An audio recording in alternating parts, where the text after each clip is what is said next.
CCTV ദൃശ്യങ്ങളാണ് ആന ഒരു വീട്ടിലേക്ക് കടന്നു കയറിയതിന് അല്ലെങ്കിൽ കടന്നു വരുന്നതിൻ്റെ ആക്രമിക്കുന്നതിൻ്റെ CCTV ദൃശ്യങ്ങളാണ് നമുക്ക് കാണാൻ കഴിയുന്നത്.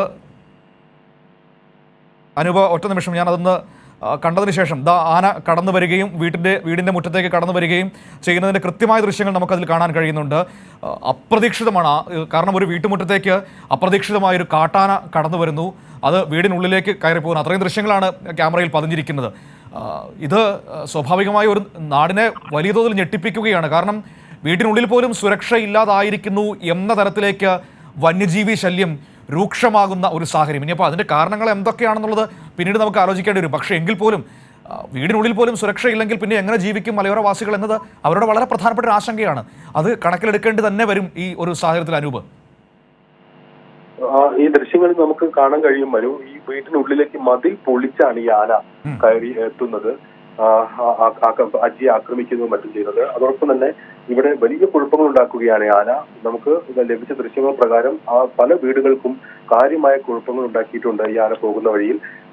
മതിലുകൾ തകർക്കുകയും വീടിന്റെ ചുവരുകൾ തകർക്കുകയും എല്ലാം ഉണ്ടായി. ഇപ്പോൾ നമ്മൾ കാണുന്ന ദൃശ്യങ്ങളിൽ തന്നെ ആ മതിൽ ഇടിച്ച് തകർത്താണ് ആന ഈ വീട്ടിനുള്ളിൽ കയറി ഇദ്ദേഹത്തെ ആക്രമിക്കുന്നത്. ആ സമയത്ത് അവിടെ കുട്ടികളും ഒരുപാട് ചെറിയ കുട്ടികളും ആ പരിസരത്തെ ആളുകളും എല്ലാം ഉണ്ടായിരുന്നു. ഈ ആന ഈ ജനവാസ മേഖലയിലേക്ക് എത്തിയിട്ടുണ്ട് എന്നറിഞ്ഞ് അവിടെ അത്തരത്തിലുള്ള ജാഗ്രത നിർദ്ദേശമെല്ലാം ആ ഘട്ടത്തിൽ.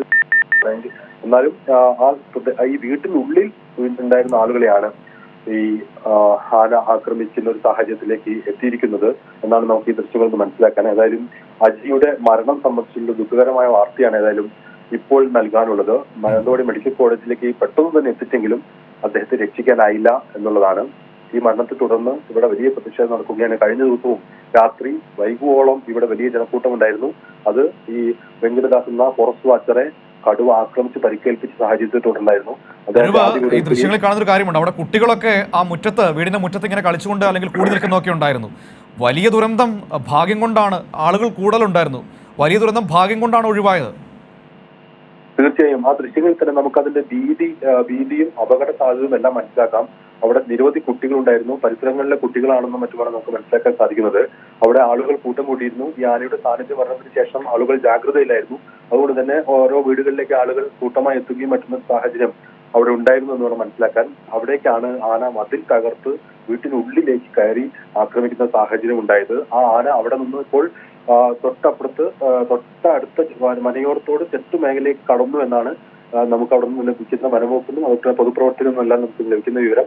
അത് അല്പം ആശ്വാസകരമാണ്. കാര്യം തൊട്ടടുത്ത് വനമേഖലയുണ്ട്, ഒരു പക്ഷേ അവിടേക്ക് ആനയെ തുരത്താൻ സാധിക്കും എന്നാണ് മനസ്സിലാക്കാൻ സാധിക്കുന്നത്. വനംവകുപ്പ് ആ രീതിയിലുള്ള നടപടി ആരംഭിച്ചിട്ടുണ്ട്. ഏതായാലും ഇപ്പോഴും ഈ ആന ജനവാസ മേഖലയിൽ തുടരുകയാണോ, അതോ എങ്ങനെയാണ് അതിന്റെ ഒരു സാഹചര്യം?